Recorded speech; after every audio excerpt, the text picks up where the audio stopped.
محبة وسلام وحرية. نقرأ عن الحرية، نحلم بالحرية، نطالب بالحرية، ندافع عن الحرية ونتمناها. لكن ماذا تعني الحرية؟ الحرية تعني أشياء كثيرة لكثير من الناس. ممكن أن تعني الحرية الحصول على فرصة للتصويت لأفكار معينة أو لأشخاص الذين يمثلون وجهات نظرنا بشكل أفضل. يمكن أن تشير الحرية إلى مفهوم حرية التعبير، بمعنى القدرة على التعبير بحرية عن الآراء الشخصية أو وجهات النظر. أو قد تكون الحرية في سياق مالي، حيث يسعى الناس إلى تحرير أنفسهم من الديون المالية والقروض المرهقة. أو قد تكون الحرية أن ألبس ما أريد وأفعل ما أريد وأقول وأعبر عن ما أريد. لكن كيف تتمثل الحرية الحقيقية؟ هل تتمثل في صوتك عندما تنتخب الشخص المناسب؟ أو هل تتمثل في خروج شخص من السجن؟ وهل تتمثل في القدرة على شراء أي شيء يريده الإنسان؟ أو أن يكون غير مديناً بشيء لأحد؟ بالحقيقة، مفهوم الحرية أكثر عمقاً من القدرة على فعل ما نريد. وإذا تم تطبيق هذا النهج بأنه أفعل ما أريد، فقد تؤدي إلى فوضى عارمة لو كل شخص يفعل ما يريد لنفسه. صحيح أنه يمكن أن تعني الحرية الحق في الاختيار أو التفكير أو الإيمان أو الكلام أو العبادة أو التصرف كما يشاء المرء، ولكن ألا تمارس حريتك بالتعدي على حريات الآخرين أو التأثير على حرياتهم أو خنق حرياتهم. للأسف، مجتمعاتنا تمتلك مفهوم خاطئ عن الحرية، لأنهم يعتقدون أن الحرية هو الانحلال الأخلاقي. بمجرد أن تنطق كلمة الحرية أمام بعض الأشخاص، سوف يعتقد أنك سوف تتخلى عن الأخلاقيات، وخصوصاً المرأة. إذا طالبت بحريتها سوف يتم مهاجمتها ويقول لها: هل تريدين أن ترتدي ملابس خليعة وتخرجين متى شئت وتعودين بعد منتصف الليل وتقيمين علاقات محرمة؟ هكذا هو مفهوم الحرية. ليس فقط المطالبة بالحرية عار، وإنما كلمة أنا حرة إذا قالتها المرأة فهي تعني كلمة مسيئة بحقها، أو قد يصفها المجتمع بأنها جريئة، وهذه صفة غير محببة بالنسبة للمرأة. فمجتمعاتنا لديها قيود كثيرة تجعل من الفرد مكبل بالأغلال التي تمنعه من إعطائه مساحة للحرية ولو صغيرة. مثلا هناك قيود العادات والتقاليد والأعراف الدينية والعشائرية وقوانين الولاء للحكومات، وطبعا قوانين الولاء للشخصيات البارزة التي تلجم الأفواه في التعبير عن آرائها، وهذا يمنع الفرد للعيش بطبيعته كإنسان.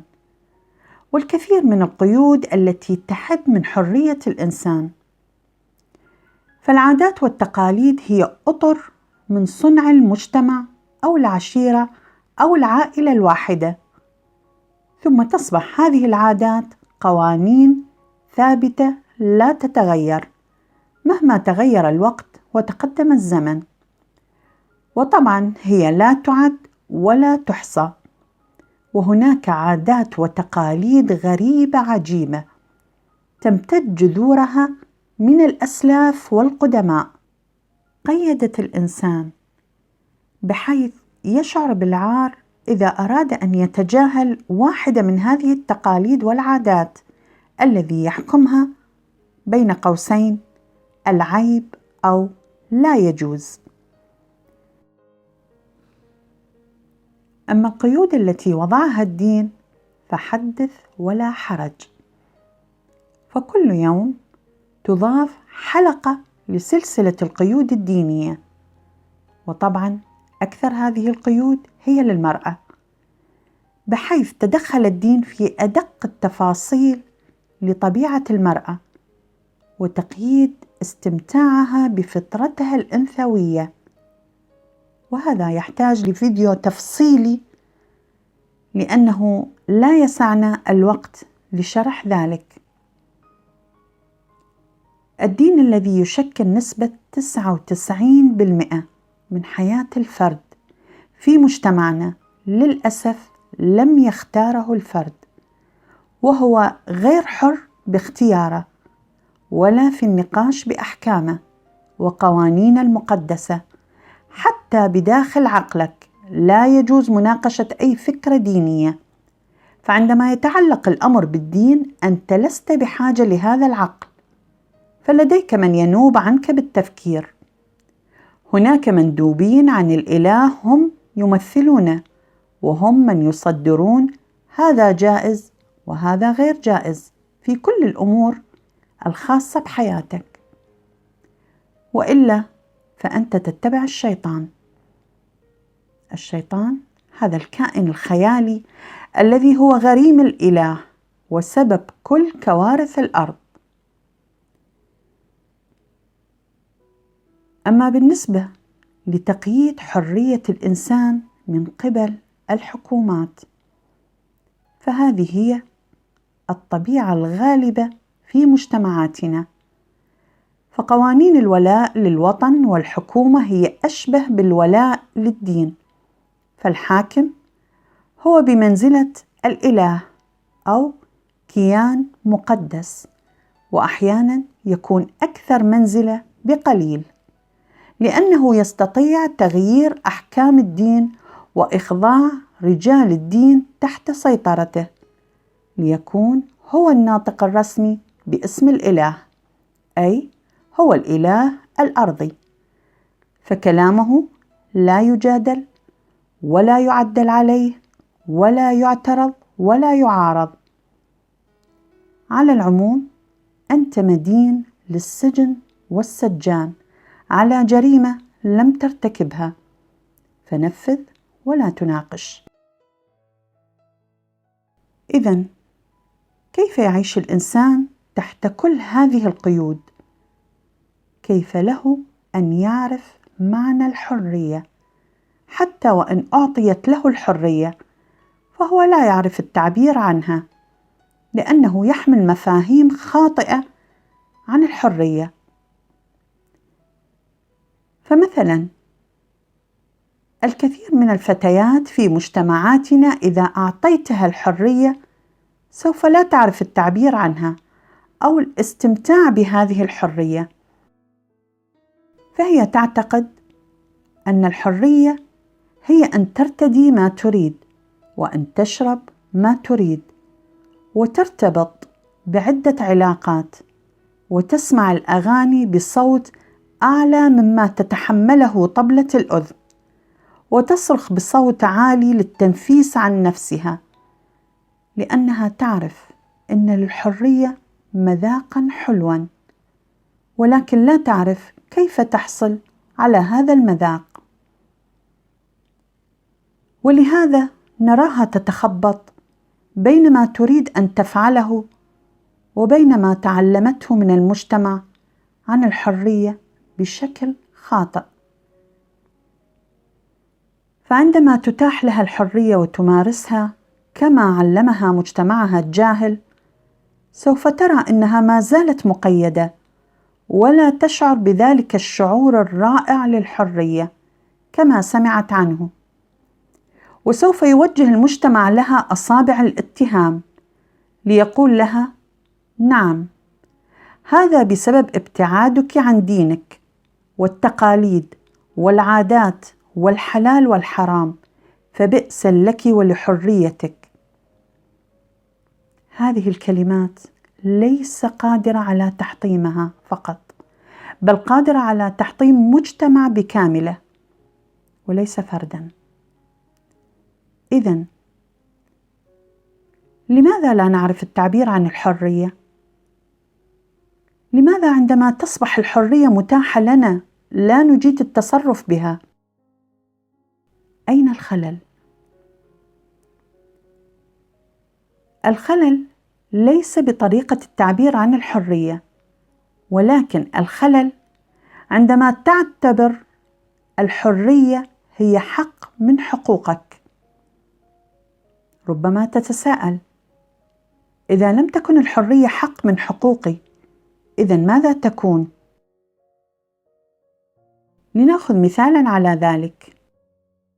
عندما تحبس طائراً بقفص، فأنت من يقدم له الطعام والشراب، وأنت من ينظف له مكانه، وأنت من يسمح له بالنوم ليلاً، لأنه عليك أن تغطي القفص لكي تحجب أضواء المنزل عن الطائر لينام، أو نقله إلى مكان مظلم، لأن الطيور تنام عند الغروب. وحتى أحياناً تأتي له بعصفورة لتكون له أنيساً في قفصه. وعندما تريد أن تطلق سراحة، سوف لا يعرف كيف يعيش هذا الطائر من دونك، سوف لا يعرف من أين يأتي بالطعام، أو أين ينام، أو متى يتزاوج، لأنه يعتقد أنك تصدقت عليه بالحرية، ولا يعلم أن الطيران بحرية والتحليق عالياً هي من طبيعته التي سلبت منه وتم تغييرها. لذلك هو لا يستطيع العيش بحرية مثل باقي الطيور.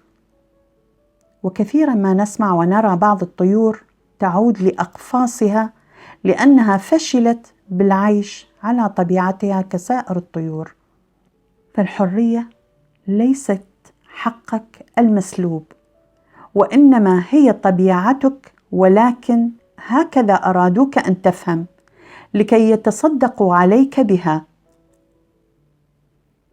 فمن طبيعتك أن تعيش بحرية، وتلبس كما تريد، وتأكل ما تريد، وتتزوج من تريد، وتعبر عن رأيك كما تريد، وتختار الوطن الذي تحب، والدين والفكر الذي تريد.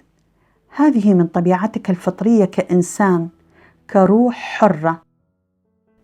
مفهوم الحرية هو أن تحرر ذاتك من الداخل قبل تحريرها من الخارج. فالكثير من الناس يمارسون سلوك معين ويطلقون عليه الحرية، بينما هم ما زالوا مقيدون فكرياً، ويوهمون أنفسهم بأنهم يمارسون حرياتهم. وهذا فخ مفهوم الحرية، لأن الحرية شعور وليس سلوك. فالصحيح يجب أن تحرر الفكرة قبل أن تحرر سلوكك. فعندما أمارس سلوك وأنا لم أتحرر من فكرة هذا السلوك، في هذه الحالة أنا أمارس التمرد وليس الحرية. هناك فرق بين التمرد والحرية.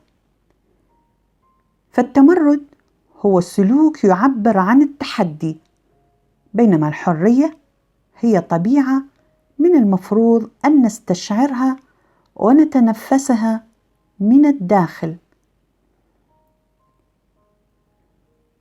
الحرية تعني التحرر فكرياً من كل برمجة دينية أو عقائدية أو طائفية أو عنصرية.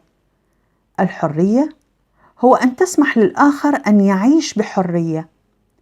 فعندما تحرر أفكارك وذاتك، سوف تسمح للآخرين أن يمارسوا حرياتهم. فالقيود هي الأفكار التي نقيد بها أنفسنا والآخرين. لذلك نرى الدول التي تتوفر بها الحرية هي من أكثر الدول تقدماً وإنتاجية، لأنها تسير وفق قانون الطبيعة. من جهة أخرى، نرى البلدان التي تقيد الحريات أكثر تخلفاً وأقل إنتاجية وأكثر استغلالاً للبشر. تحيط بها الطاقة السلبية بحيث تؤثر حتى في طبيعتها وطقسها، فنراها جافة وتشعرك بالاختناق. طبعاً الاختناق من هوائها، لأنه طاقة التقييد طاقة سلبية مفتعلة ليست من الطبيعة، لذلك يصبح الجو كله مقيد حتى الطبيعة. ولكن ربما هناك سؤال يراودنا: هل هناك أمل في الأجيال القادمة؟ نعم، يجب أن يكون هناك أمل حتى لا نكون فريسة تحت أنياب اليأس. نعم، هناك أمل بالأجيال القادمة، لأنه في عصرنا الحالي أصبح كل شيء واضح، ولا توجد معلومة مخفية مع وجود الإنترنت، فلا حاجة لأي إنسان يدعي عدم المعرفة بشيء ما، فالكل صار يعلم ويعرف الحقائق، خصوصاً مع انتشار الوعي وبزوغ العصر الجديد. هناك ضياء يمحي ظلام النفوس ليعيدها إلى طبيعتها النورانية.